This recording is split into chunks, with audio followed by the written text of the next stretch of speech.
ओम नमः शिवाय। श्री शिवाय नमस्तुभ्यम। श्री आदिशक्ति पार्वती माताए नमः। श्री विघ्नेश्वराय नमः। श्री लक्ष्मी नारायणे नमः। श्री सरस्वती ब्रह्माय नमः। श्री सियारामे नमः। श्री रामदास हनुमाने नमः। श्री राधे श्यामे नमः। ओम नमः शिवाय। श्री शिवाय नमस्तुभ्यम।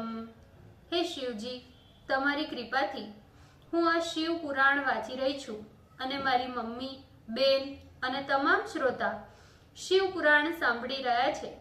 અમે બધા શિવ પુરાણનું જ્ઞાન પ્રાપ્ત કરી શકીએ એટલી શક્તિ પ્રદાન કરજો અને શિવ પુરાણનો તેજ સહી શકીએ એટલી ક્ષમતા પ્રદાન કરજો। હે વિઘ્નેશ્વર ગણપતિ બાપ્પા, તમે શિવ પુરાણના વંચનમાં આવતા તમામ વિઘ્ન હરજો। हे कृष्ण मनोहारिणी राधा जी, हे श्याम सुंदर, हे सिया राम जी, हे रामदास हनुमान जी, તમે શિવ પુરાણ સાંભળવા જરૂર પધારજો અને મારા હૃદયમાં સ્થાન ગ્રહણ કરજો। ओम नमः शिवाय। श्री शिवाय नमस्तुभ्यम।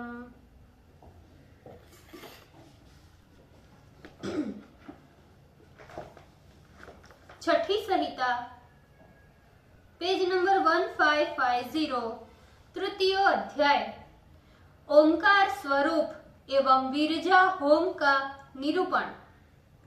शिवजी बोले, हे देवी, जिन बातों को तुमने मुझसे पूछा है वो सब मैं तुमसे कहता हूँ, जिसके सुनने मात्र से जीव साक्षात शिव स्वरूप हो जाता है। प्रणव के अर्थ को जान लेना ही मेरा ज्ञान है। ये प्रणवात्मक मंत्र सभी विद्याओं का बीज है। ये वट बीज के समान अत्यंत सूक्ष्म तथा वट वृक्ष के समान अति स्थूल भी है। यही वेद का आदि, वेद का सार और विशेष रूप से मेरा स्वरूप है। तीनों गुणों से परे सर्वज्ञ, सर्वकर्ता, सर्वत्र व्याप्त मैं शिव, उसी ओम इस एकाक्षर में निवास करता हूँ। इस जगत में जो भी सतात्मक वस्तु है वो सब गुण और प्रधान के संयोग से समस्त अर्थात समष्टि या विराट, व्यस्त अर्थात व्यष्टि, स्थावर, जंगनात्मक सब कुछ प्रणवार्थी है। इसी कारण एकाक्षर ब्रह्म स्वरूप ये प्रणव शब्द सभी अर्थों का साधक है। इसी सर्वार्थ साधक ओम इस अकार युक्त प्रणव से शिव जी सर्वप्रथम जगत का निर्माण करते हैं। शिव प्रणव स्वरूप तथा प्रणव ही शिव स्वरूप है, क्योंकि वाच्य वाचक में कुछ भी भेद नहीं होता। इसीलिए वाच्य वाचक को एक मानते हुए ब्रह्मर्षि गण मुझ शिव को एकाक्षर भी कहते हैं।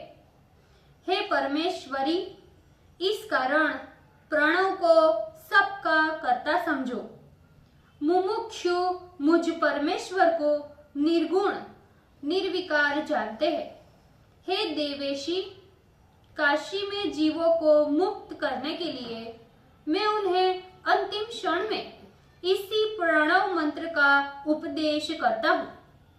हे अंबिके, अब मैं सर्वप्रथम प्रणव उद्धार कहता हूँ, जिसके ज्ञान मात्र से सारी सिद्धियां प्राप्त होती है।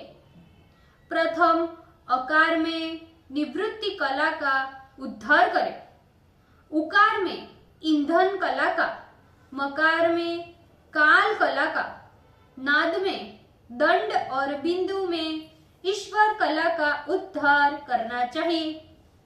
इस प्रकार अकार, उकार, मकार, नाद एवं बिंदु रूप पंचवर्ण का उद्धार कर लेने पर प्रणव का जप मुक्ति देता है। ये त्रिमात्रक तथा बिंदु नादात्मक कहा गया है। ये ब्रह्मा से लेकर स्थावर पर्यंत संपूर्ण प्राणियों का प्राण होने से प्रणव कहा जाता है। इस प्रणव का आद्य अक्षर अकार है, तदंतर उकार, फिर मकार, बिंदु और अंत में नाद है, इसलिए इसे ओम कहते हैं। हे पार्वती, ये जल के समान दक्षिण उत्तर में स्थित है। हे मुनिश्रेष्ठ, इसके मध्य में मकार है। इस प्रकार ओमकार की स्थिति बनती है। अकार, उकार एवं मकार ये तीनों मात्राएं हैं। उसके अनंतर आधी मात्रा है। हे महेशानी, ये आधी मात्रा ही नाद और बिंदु स्वरूप लेती है, जो वर्णन के योग्य नहीं। इससे तो केवल ज्ञानी लोग ही जानते हैं। ईशानः सर्वविद्यानां ईश्वरः सर्वभूतानां और यो वे ब्राह्मणं विदधाति पूर्वम इत्यादि श्रुतियां मुझसे ही उत्पन्न हुई है, ऐसा वेद का सत्य कथन है। इसीलिए वेद का आदि मैं हूँ और प्रणव मेरा वाचक है। ओमकार मेरा वाचक होने से वेदादि कहा जाता है। अकार इसका महान बीज है, जो रजोगुण के होने से ब्रह्मा का स्रष्टा है। उकार उसकी प्रकृति है, जो सत्व गुण होने से जगत पालक हरि का स्वरूप है। मकार बीज युक्त पुरुष है, जो तमो गुण से युक्त सदाशिव का स्वरूप है। और बिंदु साक्षात महेश्वर है। उन्हीं से जगत का तिरोभाव हुआ है। नाद को सदाशिव कहा जाता है, जो सब पर अनुग्रह करने वाले हैं। यही परात परतर शिव मस्तक में ध्यान करने योग्य है। यही सर्वज्ञ, सर्वकर्ता, सर्वेश, निर्मल, अविनाशी, अद्वैत, अनिर्देश्य, सत असत से परे साक्षात परब्रह्म है। यही ब्रह्म अकार आदि वर्णों में क्रमशः उत्तरोत्तर व्यापक है और अधस्तन वर्ण व्याप्य है। इसी प्रकार की भावना इस वर्णों में करनी चाहिए। अकार आदि पंच वर्णों में जो सघोजात, वामदेव, अघोर, तत्पुरुष एवं ईशान ये पंच ब्रह्म स्वरूप है, वे ही मेरी मूर्तियां है। अकार रूप सघोजात शिव में 8 कलाएं हैं। उकार रूप वामदेव में शिव की 13 कलाएं हैं। मकार स्वरूप अघोर में 8 कलाएं हैं। बिंदु स्वरूप तत्पुरुष में 4 कलाएं हैं। नाद स्वरूप ईशान में 5 कलाएं स्थित है। आगे कहे जाने वाले 6 पदार्थों की एकता के अनुसंधान में प्रणव की प्रपंचात्मकता होती है। मंत्र, यंत्र, देवता, प्रपंच, गुरु एवं शिष्य यही 6 पदार्थ है। हे प्रिय, अब इनके अर्थों को भी सुनो। प्रणव में 5 वर्णों का समुदाय है। ये हम पूर्व में कह आए हैं। वही यंत्र भाव को प्राप्त होता है। उसके मंगल क्रम को कहता हूँ। यंत्र देवता स्वरूप है। देवता विश्व स्वरूप है। विश्व रूप गुरु है और गुरु शरीर में ही शिष्य कहा जाता है। ओमिति सर्वम सर्व खल्लिवदम ब्रह्म। इस श्रुति से सारा प्रपंच ही ओंकार स्वरूप है और इसी से वाच्य वाचक संबंध रूप अर्थ भी कह दिया गया है। अर्थात ओंकार वाचक है और सारा प्रपंच उसका वाच्य है।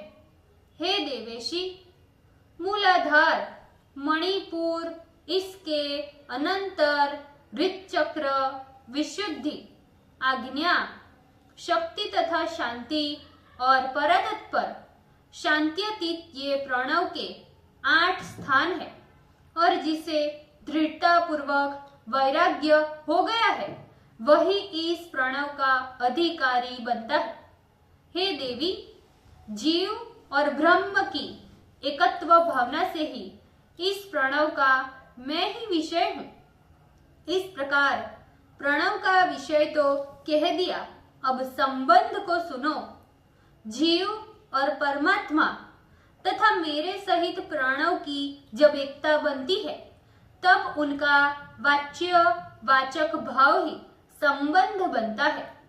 व्रत आदि में निरत, शांत, तपस्वी, जितेंद्रिय, पवित्र आचरण करने वाला, वेद निष्ठा युक्त, विषयों से सर्वथा विरक्त, इस लोक तथा परलोक की इच्छा से रहित, देवताओं में भक्ति रखने वाला, शिवव्रती, ब्राह्मण, सर्वशास्त्रज्ञ, वेदांत पारगामी, बुद्धिमानों में श्रेष्ठ किसी आचार्य, सन्यासी के पास जाकर उन्हें दंडवत प्रणाम कर प्रयत्न पूर्वक संतुष्ट करे।